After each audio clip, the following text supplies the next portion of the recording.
Nacional de Cuyo. Lo vamos presentando, si les parece, de izquierda a derecha. ¿Cómo vamos? Arrancamos por la punta acá. Está Javier Osoyo. Javier, bienvenido. Gracias. Buen día. Gabriel Fidel, bienvenido. ¿Cómo estás, Gabriel? Adriana García, bienvenida. Y Ismael Ferrando. Ismael, bienvenido. ¿Cómo están? Tengo particularmente el privilegio de conocerlos a todos desde hace muchísimos años. Formo parte de la comunidad universitaria. Y este es un momento muy especial para los universitarios, pero también para la provincia de Mendoza. Así es, bueno, es un momento especial porque votan 50.000 personas, ese es el padrón. Excede al de algunos municipios de la provincia y la universidad es un factor fundamental, importante, estamos todos pendientes. Y a nosotros lo que nos ha venido motivando estos días para hablar de la universidad es precisamente pensar en que le sirve inclusive a mucha gente que no la ha pisado nunca y que la financia a mucha gente que nunca la ha pisado ni la va a pisar.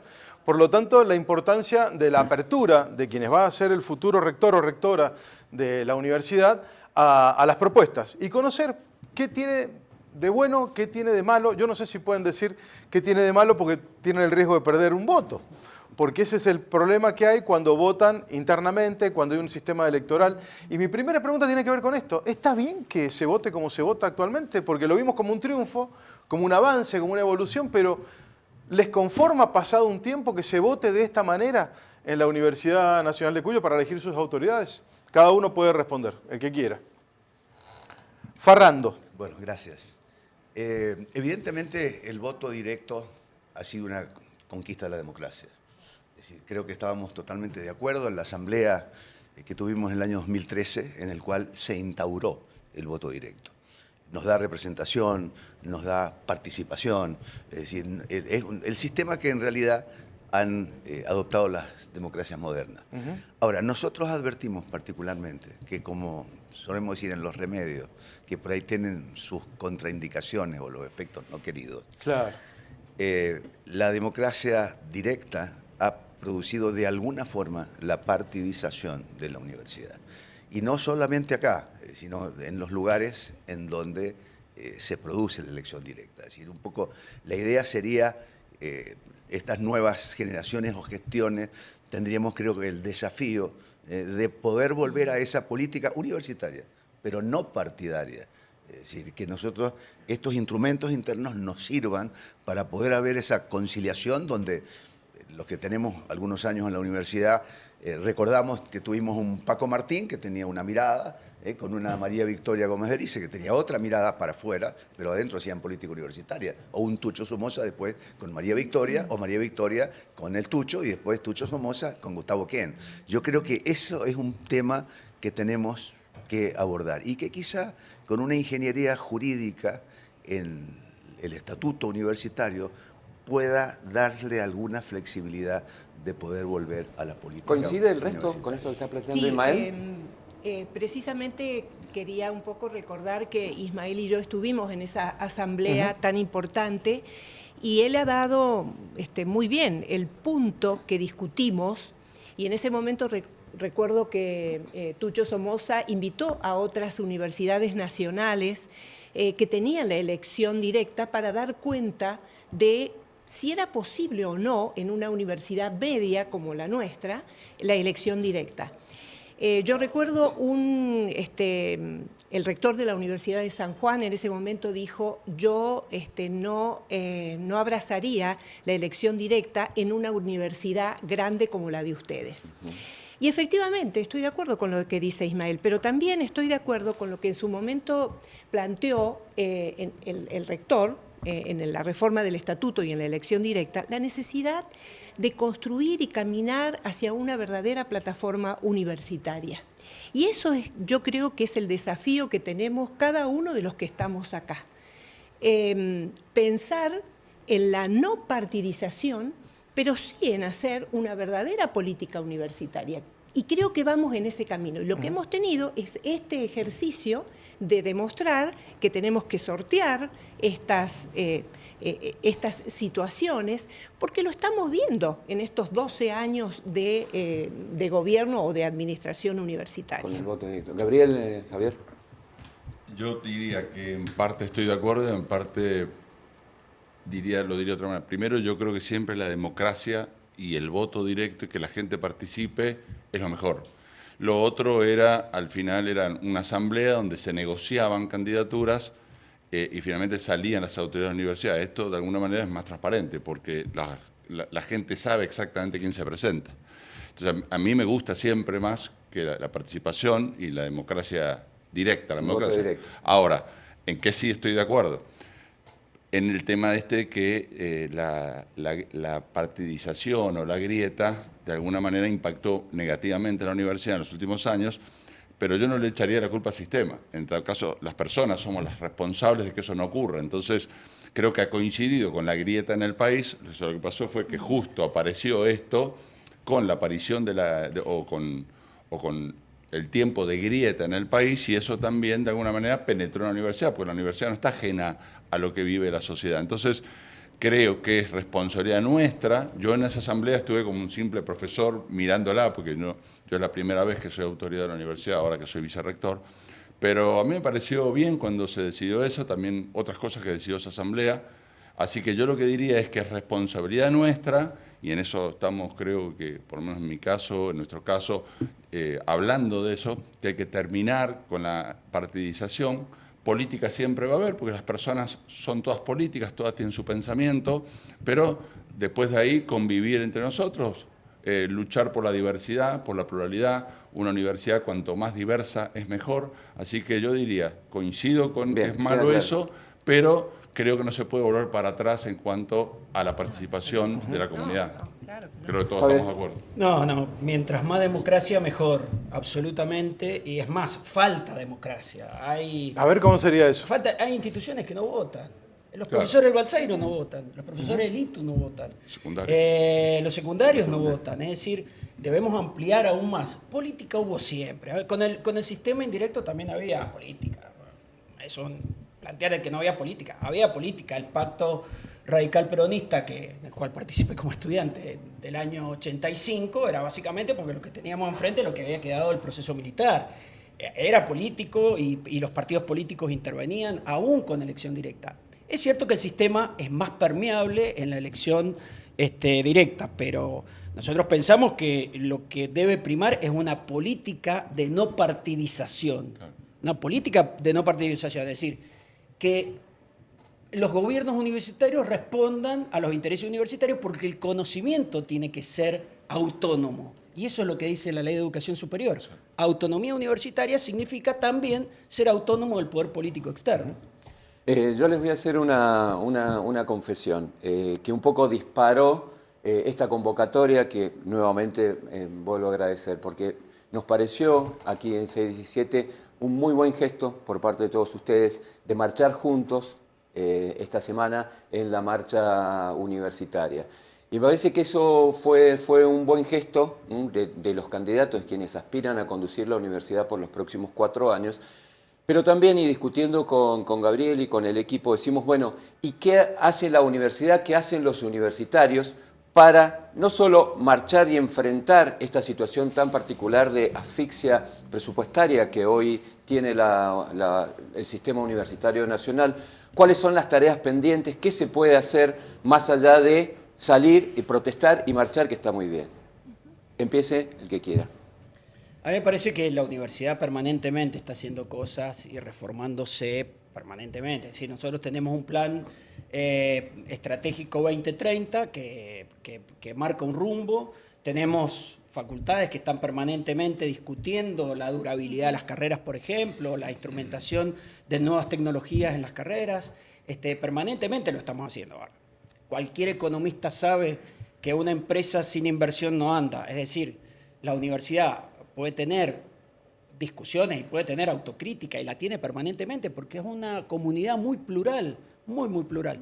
Puede tener autocrítica permanentemente, pero evidentemente si casi el 90% del presupuesto, que son salarios, está absolutamente atrasado, casi un 40%, entre un 35% y un 40%, depende cómo se tome, es evidente que no se puede hacer nada, se nos están yendo los docentes, de Balseiro. ¿Eso es un dato real? Sí. 50 docentes del Balseiro. Del Balseiro se han ido. Lo que cuesta un docente del Balseiro. Ahora, ajusto la pregunta de Ábrego por un dato.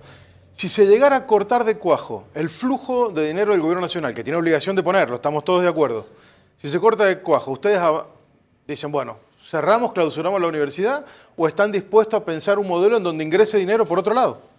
Es que ingresa dinero por otro lado en la universidad.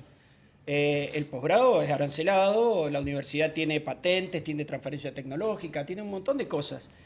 Lo que pasa que, como si me dijeras de la justicia la pagamos todos. Yo jamás he estado imputado y sin embargo pago por la justicia. Entonces, bueno, si no hay una responsabilidad del Estado con la universidad pública, evidentemente estamos en un problema muy serio. Lo que pasa es que esta pregunta que estás haciendo, Gabriel, me parece que sería desnaturalizar la Universidad Nacional Argentina. O sea, yo en realidad no me atrevería a pensarlo así, tan abruptamente. Y relacionado con la pregunta que hizo Luis, yo creo que primero, antes de estar planteando, como lo tenemos cada uno de estos proyectos, ¿por qué no miramos lo que pasa en el contexto internacional, el contexto nacional, con una incertidumbre donde el Estado, donde determinadas políticas nos están planteando que el Estado debe dejar de ser garante de la educación pública? Y otra cosa que me parece fundamental, y lo digo porque realmente es un impacto, esta transición que estamos teniendo tan significativa relacionada con las nuevas tecnologías, realmente desde Gutenberg no ha pasado en la producción del conocimiento. Entonces, ¿cómo hace la universidad para adaptarse o adecuarse? Y ahí empezamos a pensar en las funciones sustantivas de la universidad y todas ellas están comprometidas. Entonces, si pensamos en una trayectoria, en el acompañamiento a las trayectorias estudiantiles y docentes, a ver, ¿cómo trabajamos este tema? Yo creo que, en primer lugar, hay que reconocer la heterogeneidad de la universidad, en sus institutos, en sus colegios, en sus unidades académicas. Si partimos de eso y miramos el contexto, tenemos un desafío que creo que cada uno de los proyectos debe estar contemplándolo, porque yo lo que veo es que muchas universidades y muchos universitarios sí ven pasar la tecnología porque la necesitamos, porque es un órgano más, pero ¿cómo la universidad trabaja en ese sentido? Y lo último, porque no quiero robarle tampoco a mis compañeros, y es que a veces estamos mirando como alud que se nos viene o que está ya en nuestra sociedad. Pero ¿por qué no pensamos en lo cotidiano? Miren, transitamos la universidad, nuestros estudiantes transitan esos caminos. Hoy no tenemos prácticamente accesibilidad para las personas con discapacidad. Es como que está detonada, es decir, esos detalles. El tema de la salud mental, nos olvidamos de lo que vivimos con el COVID, que de alguna manera nos removió. ¿Cómo hacen hoy un estudiante que no puede llegar a la universidad? Vos lo dijiste recién, Gabriel. Este es un gran problema que tenemos dentro de este contexto nacional que realmente nos está ahogando. ¿Cómo hacen nuestros estudiantes para llegar a la universidad? ¿Cómo está la universidad en el territorio? Iría a la... No. Bueno, iría directamente a responderle a ustedes. Primero, Gabriel, te diría, en la mayoría de los países del mundo, inclusive los países que uno por ahí toma como referencia, países del primer mundo, no solo países que tienen universidades muy grandes, el fondeo de universidades, hay universidades públicas en todo el mundo. O sea, no es un tema solo de Argentina. Y aún en los países más capitalistas hay universidades que son universidades del Estado, universidades públicas, y se fondean con recursos públicos. O sea que no es un fenómeno solamente de Argentina. Ahora, el sistema argentino es diferente y es único porque nosotros tenemos un sistema de universidades públicas que de alguna manera ha sido, como recién, quien lo decía, ha sido estructurante o ha sido fundamental en lo que somos como nación. Y el rol que tienen las universidades públicas en cada territorio, en cada provincia, es fundamental en el aporte, como decía recién Adriana, a través de sus funciones sustantivas. En lo que hace a formación, por ejemplo, las universidades públicas no siguen la lógica del mercado. Porque si fuera que todos siguen la lógica del mercado, vos no necesariamente seguís las carreras que son estratégicas, sino ofrecés las carreras que tienen clientes.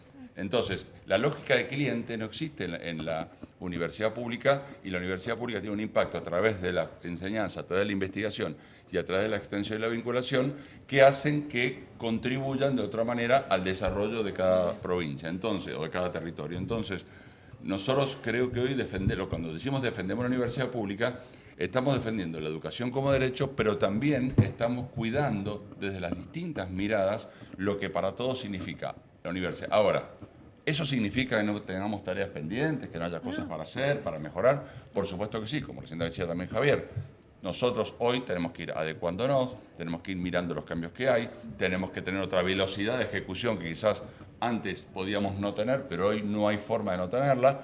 Pero al final del día ese es el desafío, ¿no? Por eso hay que cuidar esto de cuál es el papel que tiene la educación pública en la Argentina desde el siglo XIX, cuando la instrucción primaria era la manera de salir del analfabetismo y de integrar a las grandes masas, a hoy que la educación superior es tan necesaria como era la educación primaria en el siglo XIX. Ismael. Sí, creo que el tema es interesantísimo porque estamos dentro de sistemas y subsistemas que están muy relacionados y en los cuales la universidad pública, mirada desde un aspecto, necesita un apoyo del Estado, porque es lo que hemos asumido constitucionalmente. Es decir, no podríamos, justamente por eso es pública, porque hay un aporte en la cual todos los argentinos, la señora que va al supermercado y que compra el pan o compra la manteca, con su IVA está contribuyendo a la universidad pública. Y ahí hay uno de los primeros aspectos que son la gran problemática que tenemos ahora, que es la falta de presupuesto o la de un presupuesto congelado. Por razones políticas del gobierno nacional, nosotros en la universidad pública durante dos años no hubo presupuesto. Entonces hubo un presupuesto reconducido que incluso daba con valores de 2023. Recién el presupuesto que está en vigencia en este momento se aprueba en diciembre de 2025 y se promulga por un decreto del Poder Ejecutivo el último día. El 31 de diciembre del 25 se aprueba el presupuesto. Nosotros tenemos principios básicos dentro de nuestro sistema republicano. La Constitución garantiza la responsabilidad indelegable del Estado en la educación. Eso es clave. Sí, bueno, y ahí hay todo un tema que es un tema de política, es un tema, creo, de discrecionalidad, porque en realidad ahora tenemos presupuesto. Ahora, ¿cuál es el presupuesto de la educación? Cuando sacan los números finos, en realidad de lo que ha sido en los últimos años, el presupuesto de educación ha estado alrededor entre el 0,6 y 0,7 del PBI. En este momento estamos en el 0,46, es decir, que el decrecimiento de lo que el Estado ha decidido, el Estado Nacional, darle a las universidades, tiene una diferencia que está entre el 0,20 y el 0,23 del DPI, del PDI. Eso para nosotros realmente es grave. Por eso que evidentemente creo que el pueblo argentino salió a manifestarse como un acto constitucional que tenemos, que es el peticionar a las autoridades. A mí en la marcha, que es verdad y creo que fue un símbolo muy importante que dimos desde la universidad de ir todos unidos, realmente me conmovió como gente de a pie que estaba, me acuerdo cuando bajamos ahí por Avenida Emilio Civit, nos aplaudía, señoras con niños, etc. Es decir, hay una conciencia de la universidad pública argentina, de la universidad pública y gratuita. Ahora, ¿qué es lo que hacemos? Hay ciertas herramientas. Nosotros de lo jurídico hemos planteado un amparo hace unos días, tratando de individualizar en este momento, porque está empantanado el del CIN, lo recusaron, es decir, dijeron que no podía actuar. Yo creo que el lenguaje jurídico es una chicana. El juez Cormick, que era el que tenía la primera instancia porque era docente, se imagina la influencia que puede llegar a tener en los ingresos del juez Cormick cuando un JTP gana 200.000 pesos. Yo tengo amigos, es decir, con JTP semi-exclusiva, 10 años de antigüedad, que no llegan a los 400.000 pesos. Entonces, realmente estamos en números muy, muy serios.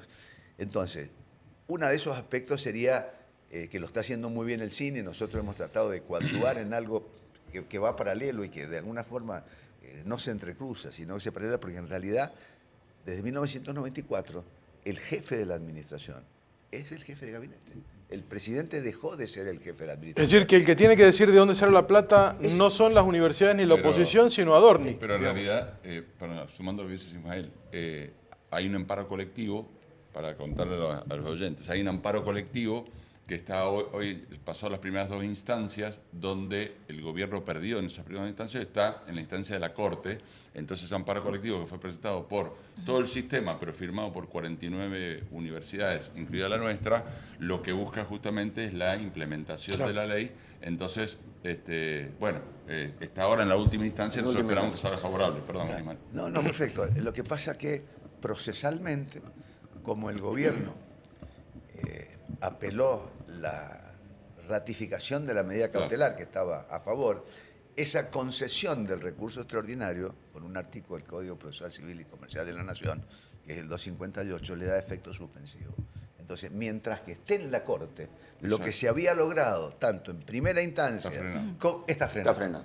Entonces, ¿cuál era la vía? Y al señor que es el que puede reestructurar las partidas. Tiene la potestad que lo haga. Absolutamente. Ahora, si no lo ha hecho durante todo este tiempo... hace 3 días reestructuró al revés, porque nos quitó fondos para obras. Exacto, además. Es decir, que él sabe lo que tiene que hacer, pero no lo hace. Porque lo está haciendo. Entonces, y no creo que lo quiera hacer. Claro, entonces, este amparo va dirigido para que el juez le diga, reestructura y cumple una ley que está vigente. Yo advierto y lo celebro verdaderamente muchas coincidencias de mirada prospectiva, de mirada común sobre el sentido de la universidad, incluso sobre el diagnóstico. Ahora, a mí me gustaría que cada uno de ustedes expresara qué representa y por qué quiere ser, o por qué aspira a ser rector de la universidad. Antes, por favor, Luis, Sí, por a mí favor. me parece importante, antes de responder Dale. esa pregunta, y cada uno va a tener relacionado con lo que ha estado diciendo Ismael jurídicamente y lo que ha aportado Fidel. Yo voy más a lo cotidiano. Y para que entienda toda la audiencia, lo que estamos pidiendo, es algo así como una cuota alimentaria, que tiene que ver con los salarios del docente, del no docente y principalmente de las becas estudiantiles. Esto es lo principal. Pero sobre todo, pasemos el agua. Gracias. Pero sobre todo, pensemos que el salario docente y el no docente, desde el 2015, que está cascoteado. ¿Y eso cómo nos influye directamente en la universidad? En algo primordial que es nuestra salud, y es el DAMSU. El DAMSU está en una crisis histórica. Que es la obra social, ¿no? Para la gente que no lo conoce. En realidad no es una obra social, algo parecido. Es un servicio descentralizado, un departamento asistencial. Y yo creo que es hoy por hoy lo que más nos está afectando. Y esa afectación tiene mucho que ver, la crisis financiera, pero también la crisis de gestión. Porque recién en marzo del 2025 se toma conciencia, se toma conocimiento de la debacle del DAMSU. Y hoy podemos decir que es la primera vez en la historia de la universidad que el DAMSU tiene un patrimonio neto negativo. Ahora, ¿cómo salimos de esto? ¿Cómo reconstituimos? Bueno, por ahí cruje la crisis Yo- y me parece que Adriana García, estamos hablando con los 4 candidatos a rectores y rectora de la Universidad Nacional de Cuyo, le recuerdo a la gente que está escuchando por radio, Adriana García es una de las candidatas, empieza a sentar una posición, ¿no? Una oposición. Entonces está bueno lo que plantea Luis, que cada uno diga por qué tiene que hacerse cargo de la universidad, ¿no? Farrando. Hay un tema que evidentemente lo toca de lleno. Nosotros dentro del sistema universitario, quien entra en el sistema universitario tiene la obligación, está dentro de las disposiciones, de estar afiliado a este departamento de asistencia social que tenemos en la universidad, con porcentajes que han variado entre el 5 y 6% del bruto.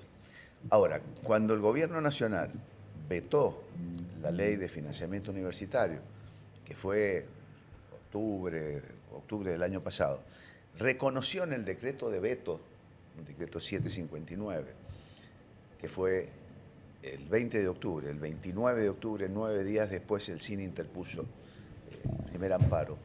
Reconoció que estaba desfasado un 40-25 el poder adquisitivo de los docentes. Yo lo charlaba con una persona los otros días experta en presupuesto y que conoce el tema. Me decían, bueno, si nosotros tuviéramos esa recomposición del 40% de los salarios, el DAMSU sería superavitario.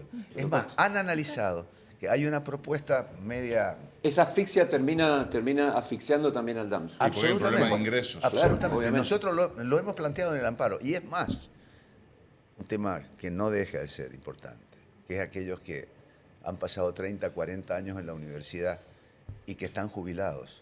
Afecta la jubilación. Además. Es decir, porque el sistema que nosotros tenemos es el 82% sobre el sueldo que está en vigencia. Entonces, no solo a los activos, sino también a los pasivos. Exactamente, no solo ha afectado Claro.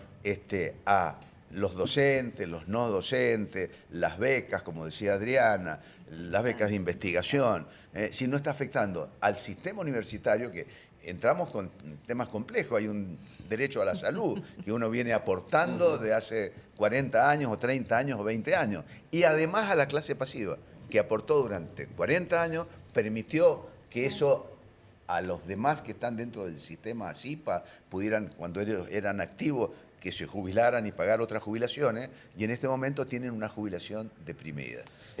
Si alguien más quiere decir algo sobre el tema del No, DAMSU, y le vamos iba- lo que le a iba la a pregunta sugerir, que otro día nos inviten, en este caso por separado, y nos podemos explayar. Perfecto, sí, bien, obviamente. digo, Tenemos tiempo. Tenía que aparecer la queja, viste que Tenemos tiempo. no venía No, todo digo, también. nos ¿viste? invitan y venimos encantados. Están invitados, y por supuesto. nos explayamos Por en todo lo que supuesto. ustedes quieran. Bueno, Juntos si alguien o separados, quiere como decir algo más sobre el DAMSU, Javier, Gabriel, o Ah, pasamos es a que la es una pregunta. preocupación que tenemos todos. Tenemos todo, pero Y no que- se explica el DAMSU solamente por la cuestión estructural de la baja de salario. Hay problemas de gestión también, y Bien. eso es evidente. Y también podemos otro día también contar cuáles son las propuestas que tenemos para hacer. Bueno, ahora entonces esto, ¿qué representa cada uno? ¿Por qué aspira a conducir la universidad? ¿Querés empezar, Gabriel? Gabriel. Ya nos están confundiendo, estamos muy Vale. serios, nos están confundiendo. Javier o soy yo. Bueno, en principio nosotros tenemos obviamente una posición absolutamente de oposición, valga la redundancia, a la gestión actual de la Universidad Nacional de Cuyo, que creemos que está alineada fuertemente con el gobierno provincial y por ende con el gobierno nacional, y eso hace que toda esta discusión que tenemos, que digo, independientemente de los amparos y de las cosas que podemos hacer, que me parece muy bien, el gobierno tiene que cumplir la ley, fin. Tiene que cumplir la ley, una ley aprobada 2 veces por el Congreso Nacional. Quien asigna el presupuesto es el Congreso Nacional, la tiene que cumplir. Ahí tenemos una oposición. Nosotros creemos que hay otra universidad que se puede desarrollar y que se puede hacer, y en función de eso también proponemos otras estrategias para la comunidad universitaria, y básicamente la no alineación con el partidismo externo para nosotros es fundamental. Muy bien. Gabriel.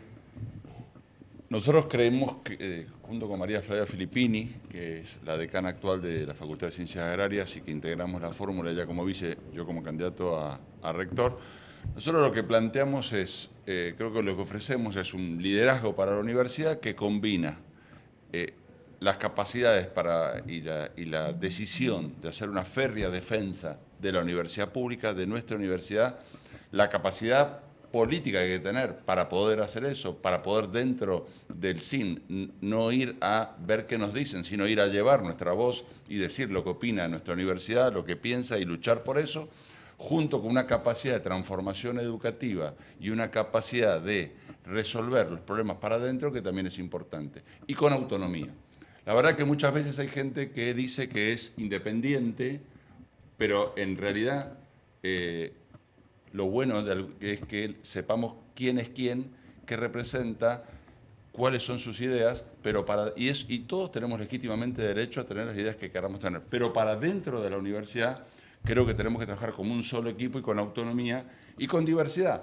Y en ese sentido yo vuelvo un poco a lo que no me acuerdo quién de mis colegas decía recién, que es que la universidad, hasta los tiempos de Grieta, vivió esa diversidad y la vivió bien. Entonces nosotros de alguna manera queremos volver, nunca se vuelve el tiempo para atrás, pero sí queremos recuperar esa tradición de nuestra universidad de convivencia, de intercambio, de diálogo y de diversidad, y en ese sentido también creemos que nosotros le ofrecemos eso a la universidad y vamos a liderar eso en caso de llegar. Con lo cual, creo que se abre una gran oportunidad para nuestra universidad. Es un desafío enorme, tenemos problemas muy complejos, pero también creemos que tenemos las capacidades para poder abordar todas esas demandas que hoy tiene la universidad y que estamos seguros que las podemos liderar. Adriana. Creo también que necesitaríamos mucho más tiempo para poder desarrollar nuestra plataforma, que tiene que ver con continuidades y que tiene que ver con cambios. Pero sobre todo lo que nos preocupa en nuestro espacio, que se llama Encuentro Plural, con la actual decana de la Facultad de Educación, Ana Sisti, es que tanto Ana como yo lo que podemos demostrar es experiencia y es conocimiento. En mi caso, como exdecana de la Facultad de Filosofía y Letras y secretaria académica de la universidad. Entonces, nos parece que lo fundamental es la libertad académica, la calidad en la educación y, vuelvo a repetir, la autonomía real, no una autonomía declarativa. Creo que cada uno de nosotros se manifiesta en cuanto a la intromisión de los partidos políticos, pero que lo hacen con fuerza, tratando de determinar qué es lo que se debe decir y qué es lo que no se debe decir, sobre todo, por ejemplo, en las investigaciones. Si nosotros miramos nuestras funciones sustantivas relacionadas con la docencia, con la investigación, con nuestra soberanía científica, con la extensión y con la vinculación, creo que vamos a estar de acuerdo en lo que la universidad necesita encaminarse. Pero sobre todo, acá hay puntos que son nodales. Javier hablaba de la ciudadanía universitaria. Efectivamente, hospital, ballet, organismos científicos, colegios preuniversitarios, ¿cómo es posible que no tenga la ciudadanía universitaria? Nuestros organismos artísticos, nuestra nave cultural debe ser un polo de referencia cultural. Pero sobre todo, pensemos en los parques tecnológicos, hoy, el que se inauguró ayer. ¿Cómo hace la universidad para estar vinculada? Y ahí voy a la voz de la universidad. Recién Gabriel decía, en su actual vicerrectorado, la necesidad de la voz. Yo digo que no hemos tenido la suficiente presencia con nuestra voz en el CIN, en la sociedad, en el territorio, porque la política de territorialización, esa que tuvo en su momento la Universidad Nacional de Cuyo, hoy está desgastada. Y lo más importante acá es el reconocimiento de los claustros, de los concursos docentes, de eso que nos da, que hace a nuestra esencia, los concursos docentes, la carrera no docente y el acompañamiento cierto a las trayectorias educativas. Entonces, cuando uno mira el presupuesto de la universidad, sabe que ese presupuesto tiene una voluntad de prioridades. ¿Cuál es la prioridad hoy de la Universidad Nacional de Cuyo y cuál debe ser la prioridad de la Universidad Nacional de Cuyo? Indudablemente, hoy por hoy, en este contexto, los estudiantes y las estudiantes. Ferrando. Bueno, en nuestro caso se han dado algunas circunstancias bastante parecidas a la de Adriana. Tenemos algunos años en la universidad, quizá demasiados, pero uno los mira para atrás y se han juntado. Lo decís por vos. Se llama experiencia. No, lo digo por yo, lo digo por mí. Y bueno, fue una cuestión un poco natural. Me tocó en 2 oportunidades ser decano y gestionar una facultad, en el cual de a poco algunos amigos desde la parte docente dijeron, bueno, mira, quizás lo mejor es el momento de aprovechar toda ese bagaje de experiencia en la gestión que pueda llevarse al rectorado. Dio esta simbiosis fantástica de haber podido sumarla a Jimena Estrella, de otra generación, con otros contactos, de estos jóvenes sobresalientes que son doctores, postdoctores, es decir, que tienen lógicamente también una mirada súper actualizada. Y bueno, y de a poco se han ido sumando gente que decía, bueno, quizá a lo mejor este es el momento, y concluyo con lo que dije al principio, en el cual pongamos por sobre todas las cosas, es decir, que somos universitarios, que queremos una política universitaria, que nos tenemos que estar uniendo universitariamente, prescindir de las influencias partidarias y de alguna forma creo que tenemos un desafío. Tenemos fondos de la Nación, pero recién creo que lo dijo Javier, tenemos posibilidad también de generar recursos propios. Las universidades tienen el talento, tienen el conocimiento, es decir, tenemos gente como el Balseiro y donde tenemos un INVAP ahí a la vuelta del Balseiro que hace satélites para todo el mundo, se los vende a Elon Musk, a uno de ellos creo que están hechos ahí por personal que pertenecieron a la Universidad de Cuyo. Entonces creo que tenemos ahí un gran desafío también de los recursos propios. Bueno, punto 1, van a tener, porque se nos acaba el tiempo, van a tener posibilidad de venir individualmente. Están invitados. Si quieren tener su propio programa también, hablamos con las autoridades y hacemos el programa. Creo que es importante que podamos Sí, venir por y supuesto. explayarnos Va a ocurrir. Va a ocurrir, de lo sin duda. declamativo, ¿cómo lo vas a hacer? Punto 2, todos parecen tener coincidencia, deberían turnarse un año cada uno para Claro, estar en estaría el bueno. rectorado. Estaría bueno. Pero punto 3, y ahora los voy a poner en un brete, déjenme también que... Claro, metas la cuchara. ¿Quién es oficialista y quién es opositor? Porque en definitiva, Gabriel Fidel, siendo vicerrector, rompe con la actual gestión. Ismael Ferrando, que viene de la gestión también, rompe de alguna manera, y los demás sí son dos opositores a la actual gestión. ¿Hay 4 opositores acá o alguno se considera oficialista dentro del sistema de la Universidad Nacional de Cuyo? Bueno, yo lo he dicho cada vez que me ha tocado, me parece que son categorías de la política y no de la política universitaria. En la política universitaria hay que tener la diversidad de miradas y la verdad que esa diversidad de miradas, eso que te puede aportar justamente el otro o el que piensa distinto, es necesario para integrarlo en una gestión que sea verdaderamente universitaria. Porque la realidad es que todos pensamos lo mismo, todos tenemos nuestras ideas, nosotros tenemos que tener autonomía, pero por otro lado nosotros tenemos que también tener vínculos con los estados, porque voy a decir algo rápido. Las universidades públicas tienen vínculo con el Estado nacional, digo, en cuanto a financiamiento. En muchos países como en México u otros países de América Latina, también los estados locales participan de la política y eso no significa del financiamiento y eso no significa pérdida de autonomía, con lo cual, ¿qué digo yo? Autonomía no implica desinteresarse o desligarse de las problemáticas de la sociedad. Entonces nosotros tenemos que tener autonomía universitaria fundamental, pero por otro lado estamos obligados a tener un vínculo. Entonces lo que tenemos que hacer es trabajar todos juntos y si trabajamos con esa diversidad que se ha perdido en la universidad, nosotros vamos a lograr volver a ser esa universidad que actúa con autonomía, que se relaciona con la política, pero desde la política universitaria. Estoy convencido que se puede. Hay que ponerle, por supuesto, voluntad. Ferrando Sí, quiere decir algo, me parecía. Adriana, sí, también. los dos. Bueno, no, yo, Tiraste la bomba. Queremos decir algo. Tiraste No, la bueno, bomba. Sí, bueno, vamos. empezamos otro programa. Empezamos otro programa. Vamos, breve, yo muy Ismael, breve. Adriana y Javier. Yo muy ¿Quieren breve. aportar algo? Creo que también, y objetivamente, la sociedad y el gobierno por ahí un poco pinchándonos, y si ustedes no hacen auditoría, bueno, es decir, eso en realidad no es así porque estamos controlados por la SIGEN, por auditoría interna, etcétera. Creo que hay un tema particular con una universidad argentina, la más grande. Creo que hay algo particular ahí que se pretende un poco expandir hacia los demás.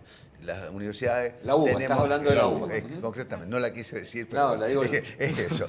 En el cual hay un tema de los hospitales Vos sos universitarios. Hay 80.000 millones para los hospitales universitarios que no se han repartido, donde aparentemente el porcentaje de la UBA es el 95% y el otro 5% lo que tenemos en Mendoza, La Rioja, Córdoba y 2 más que tienen hospitales. Entonces hay un tema complejo con la UBA.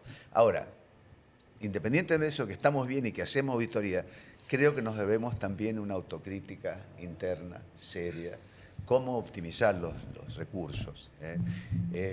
Están los denominados cargos de gestión, que en realidad son cargos políticos. Entonces, yo creo que hay que ver una mirada si estamos en un nivel normal de cargos políticos o si esos cargos políticos se han incrementado y nosotros esos puntos de porcentaje podríamos usarlo. Tenemos la universidad de un 60% de personas que tienen la mínima es dedicación simple. Es decir, también creo que tenemos que hacer una autocrítica seria, objetiva, en conjunto, decir, bueno, cómo optimizar algunos recursos que seguramente vamos a encontrar formas de optimizarlos, porque hay algunas cosas que creo que hay que revisar. Adriana. La universidad siempre ha estado en disputa, desde que nace la propia universidad, desde que nace la Universidad Nacional Argentina. Y voy a la respuesta a responderte. Sí, claro que somos oposición. Y somos oposición porque pensamos la universidad y porque queremos darle un sentido y un modelo de universidad. Somos oposición, pero también sabemos que si legítimamente, alguna de estas fórmulas que se presentan ganan, indudablemente vamos a acompañar en esa legitimidad el desarrollo de nuestra universidad, porque en esencia somos universitarios, pero por supuesto somos oposición. Javier. Sí, bueno, obviamente nosotros somos oposición y yo estoy de acuerdo que hay que construir pluralidad, pero la pluralidad hay que construirla también en la propia construcción de política universitaria. A mí me acompaña Fernanda Bernabé, que es una persona que viene de una tradición política completamente distinta a la mía. Me acompaña Manuel Cuervo, que viene de otra tradición política también distinta a la mía, y nuestro espacio es absolutamente plural. Es decir, poner a la universidad primero significa en serio poner a la universidad primero, y también nadie dice que no va a poder tener relación con el gobierno provincial y con los intendentes y con quien sea, pero bueno, hay que tener esa relación parado fuertemente de la universidad. A mí me parece que en ese sentido la pluralidad hay que construirla también en nuestras trayectorias políticas. La política universitaria no deja de ser política. Es política universitaria, pero no deja de ser política. No es una política partidaria, obviamente, pero no deja de ser política. Es decir, hay oposición y oficialismo, eso está claro. Y poder pensar de que eso no existe, bueno, también nos haríamos ahí... cerraríamos los ojos a una realidad que existe. Bueno, eso a mí me parece que nosotros tenemos una propuesta distinta, somos lo nuevo, evidentemente. No, tenemos una trayectoria que es más reciente, porque yo llevo recién 30 y pico de años en la universidad, seguramente muchos de mis colegas llevan mucho más, pero pensamos que otra universidad, una universidad del siglo XXI, con las nuevas tecnologías, digamos, avanzar sobre eso. Y finalmente una cosa más. Feliz día a los docentes universitarios, que hoy 15 de mayo muy bien, es el día del docente muy bien. universitario. Compartimos. Muy bien, con el compromiso de una futura convocatoria individual para explayarse, por supuesto, desde ya está hecha la invitación, vamos a coordinar, y agradeciendo especialmente a todos y a cada uno de ustedes, no solo por la presencia, sino también por la calidad del debate. Creo que humildemente y mínimamente hemos hecho un aporte a esta discusión en la cual está enfrascada la Universidad Nacional de Cuyo y con ello la provincia toda. Así que muchísimas gracias y buen día. A ustedes. Y un agradecimiento a la gente. Tenemos, nos dice la producción, más de 300 preguntas que evidentemente van a tener que hacérselas a cada uno en su programa. No, la guardamos, Sí, sí, para sí. cuando venga cada uno. Así que La muy guardamos para cuando interesante, venga gran cada uno. participación. Javier Osoyo, Gabriel Fidel, Adriana García, Ismael Ferrando, los candidatos a rectores de la Universidad Nacional de Cuyo, aquí en Café 617, emisión especial por 617 Multiplataforma. Y les recordamos que este programa queda alojado en nuestro canal de YouTube, así que lo pueden consultar y ustedes también lo pueden difundir. Hacemos la pausa y seguimos.